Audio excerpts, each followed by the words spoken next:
Hi, welcome back to the latest in our series of Sustainable Futures Career Conversations. I'm here today with Sarah Mukherjee, who's going to talk a little bit about her career and her path into sustainability and some of the challenges and opportunities she sees in the space at the moment. So, Sarah, thank you very much for being here. It's lovely to see you again. Oh, it's an absolute pleasure, Paul. Thanks so much for inviting me. You're very welcome. Do you want to just introduce yourself and give us a little bit of a background in how you've got to be in the high levels that you're at? Oh, you do. You're too kind. I was born at an early age in London. My mum was a single parent. We didn't have a lot of cash. We moved around the country quite a bit. She married my stepfather, but again, without getting the tiny violin out, it was quite a dysfunctional family. Let's just leave it at that. I spent most of my formative years on a white working class council estate in Essex, in Harlow. Got to Oxford, which is, just even now I can't quite work out how that happened. It's almost when you're in a tiny, tiny little pond and you kind of got the measure of the pond, and then suddenly you have genuinely no clue how other people in this sort of echelon of people live until you actually see them up close. Major public schools, big houses in the country, and it is a totally different world. And I think it's easier now with social media we all consume, how this tiny percentage, this upper echelon of people live. But at the time, it was totally mind-blowing, totally.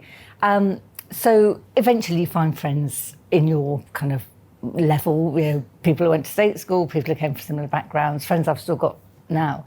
Then I did a law degree, but for various reasons didn't end up doing law, partly because I couldn't afford it. In those days it cost as it does indeed now, yes.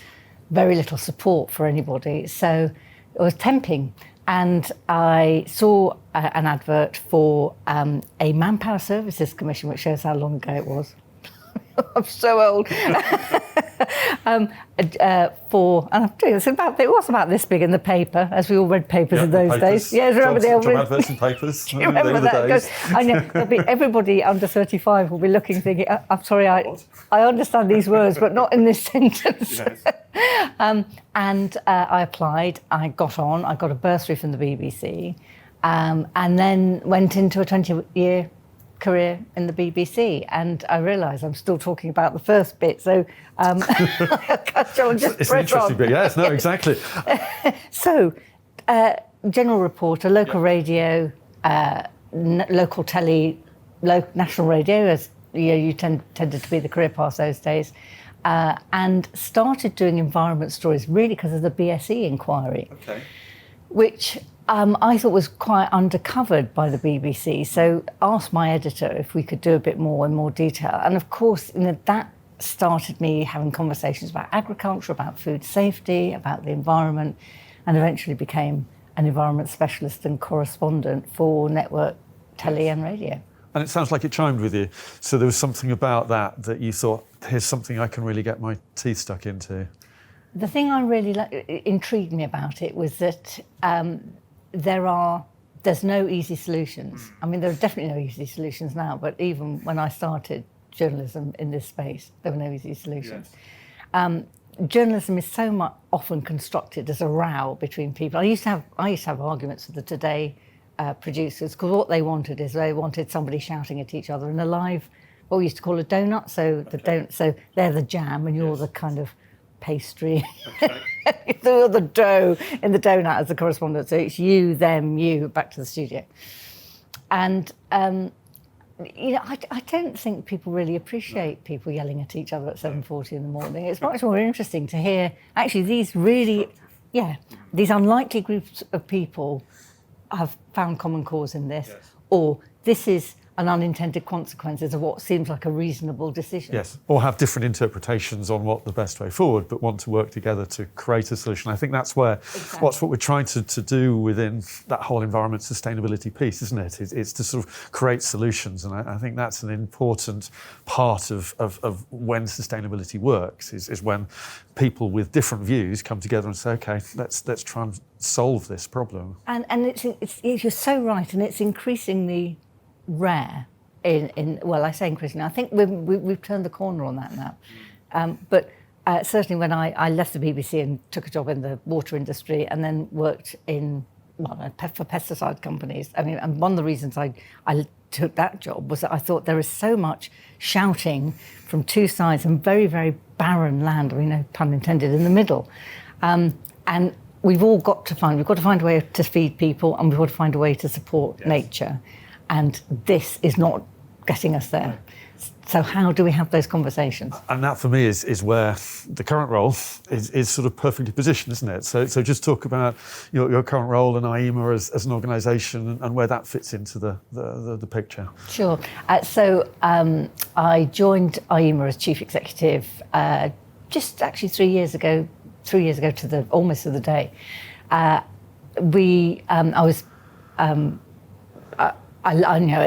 have to say it's the first job I've done since I was at the BBC that is just taking 100% of my passion and love. It's such a brilliant job. We work with 20,000 individual members in more than 100 countries with their professional institute, and they are marvellous. Oh, our members are so brilliant. They're all doing amazing things like hydrogen jet engines and reseeding, coral reefs and astonishing things. We work with 300 corporate partners as well. Which is, again, brilliant because everybody who's part of the IEMA family wants to move their organisation towards sustainability. Including Hayes, exactly. So it's a great group to be part of because everybody has the same outcome in mind. And so we do the professional support services. We do a lot of policy work, trying to get the change our members want to see at national and international level. And we also, and this is the thing we really want to try and do more of, is use our convening power, to your point about getting people together to find solutions. I think the whole team want to do more of that in this year, next year, in the coming years, in order to make the most of these amazing connections that we've got. Yes.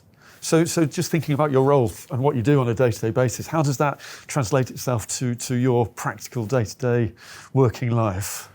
So I think, when you say day-to-day, the first thing that comes to mind is the email mountain.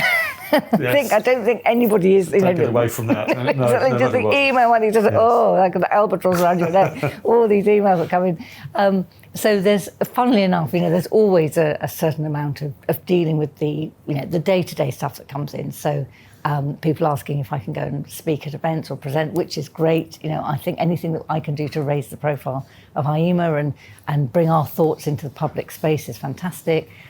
We work very closely with a lot of UK government departments, so there's a lot of those sort of conversations as well. There's a lot of strategy. I mean, and it's one thing that I'm very aware of, that a lot of our organisations find they struggle with the bandwidth, the institutional bandwidth, to look 6, 12, 18, 24 months ahead. And that is so important.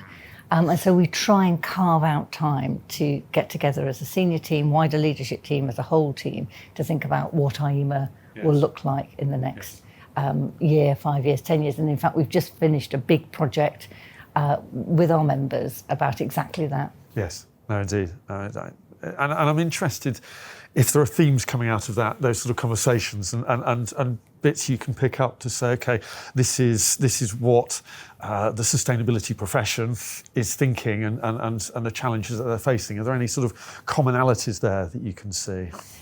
I think we're presenting it to our board in a couple of months' time. So these are really early kind of themes that might be coming out.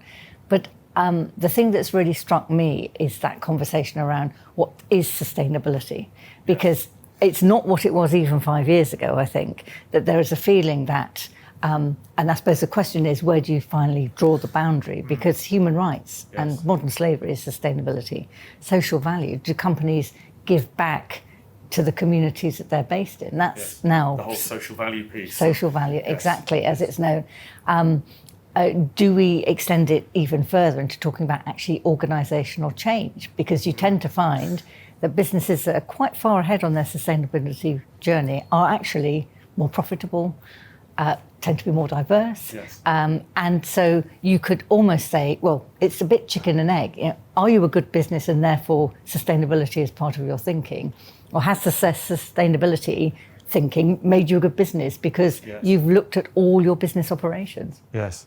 And I think that's an interesting point, to just sort of what comes first. And actually, I think they're part of one another, aren't they? It's a mindset. And that's maybe where that whole ESG rigor and reporting has come in. It's made people think about these things in a bit more of a structured way than was possibly the case before. Oh, completely. And it has to come from the top. And I think there has to be because actually none of this is easy.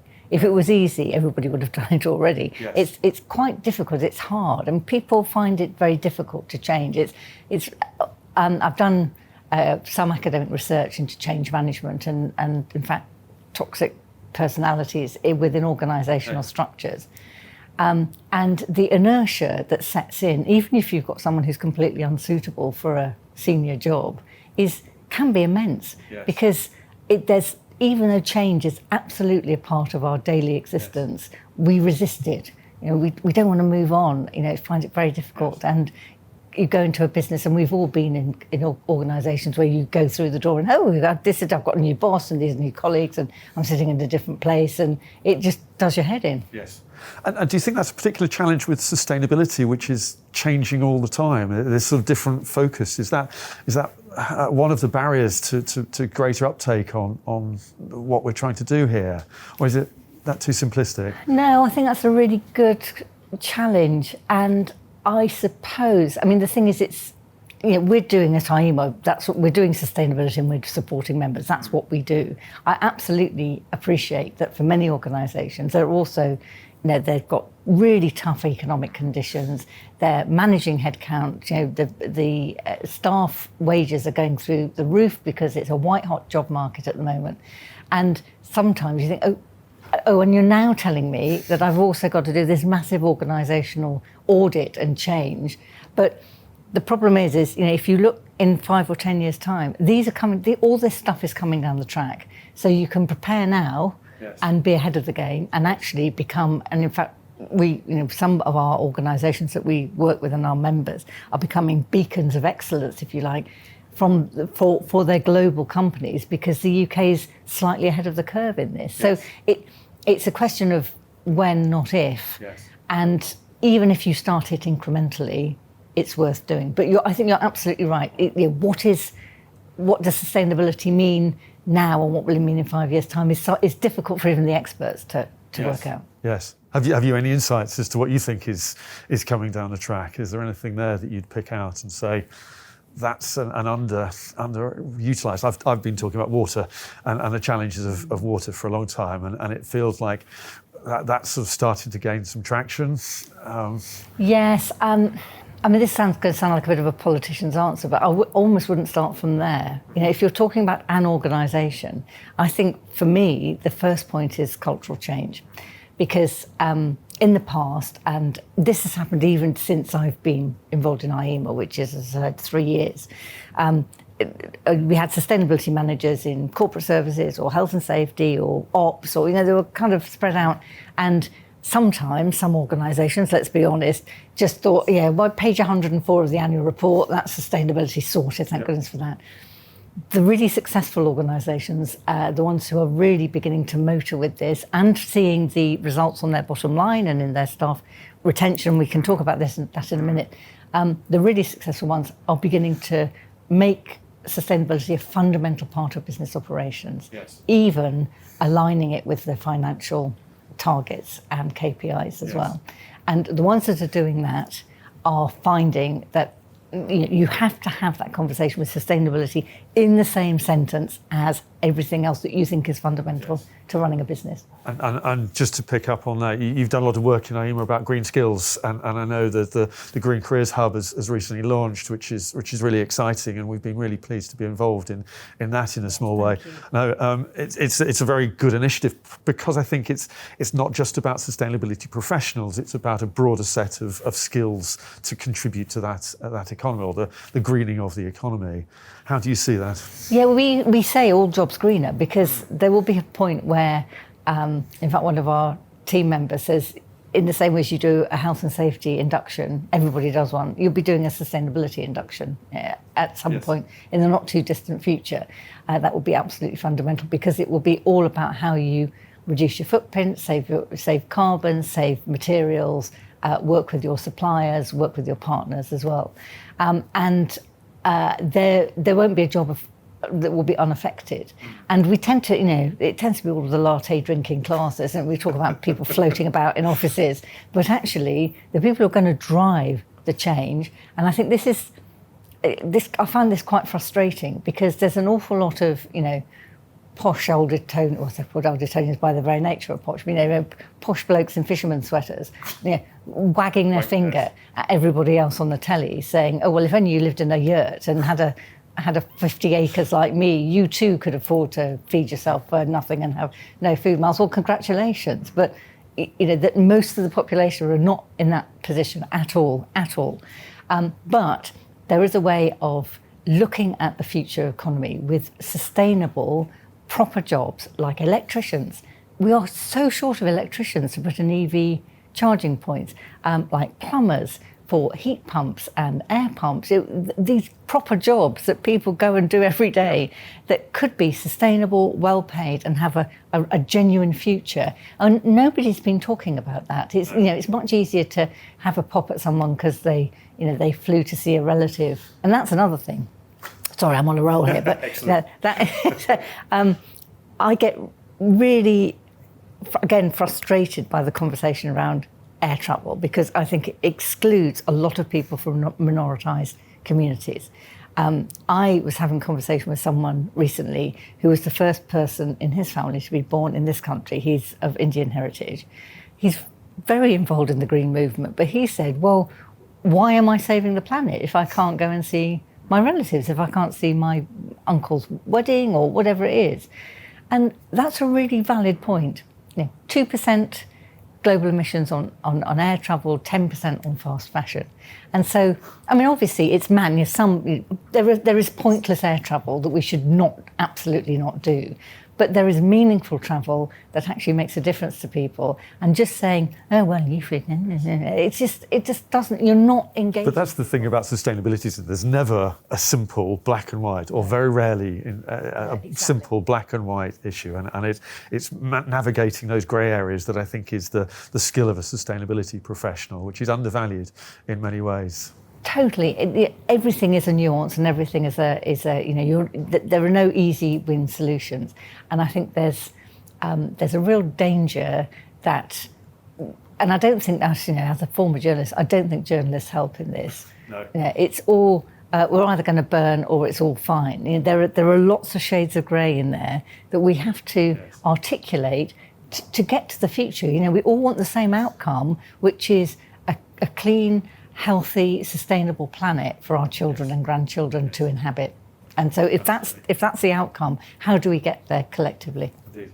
And I just want to pick up on that point of collectively and the issue of diversity in this space and bringing lots of ideas from lots of different places. I know that's something you're particularly passionate about, and I'm keen to get your thoughts about how we move that forward. I think we can all accept that we're not in a position where the diversity of backgrounds is where we want it to be within sustainability. So how do we move that forward? Yeah, it's the second least sustainable profession, second only to farming. Yes, absolutely, which gives you a sense of where we are. Yes, there are a lot of, it's a very white, very middle class profession.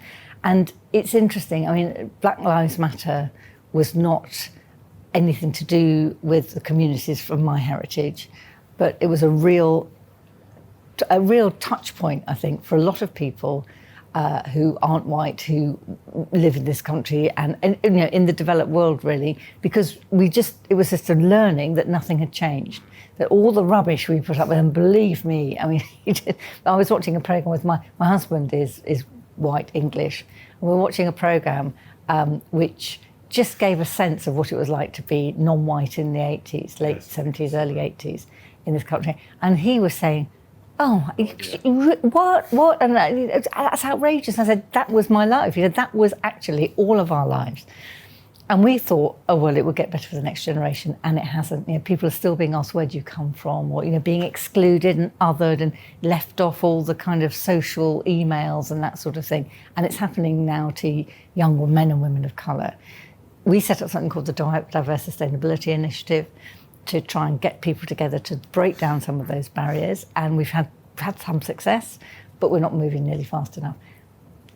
Companies that are diverse are successful, are profitable, are more resilient. Of course they are. Yes. Because you've got people who are thinking in very different ways around the table, being able to see the elephant traps and those group thinks where you end up with statements that come out or products that come out, and people go, why would you have done that? Well, because everybody went to the same school who sits around the table and makes those decisions. Yes. And that's that we need to have that within a sustainability context. Exactly. There's a strong argument to be made that part of the reason we're in the position we're in is because we've been too narrow in our thinking, and therefore having that diversity of thought is such a crucial part of the solution. Totally, and we have, we're so lucky to have an amazing group of members all around the world in regional groups. We have a sub-Saharan African group, and it was my privilege to chair at our conference last year the panel session with some of our members, and they really made the point about Indigenous knowledge. There is a lot of knowledge about how to manage landscape, which has been there for millennia.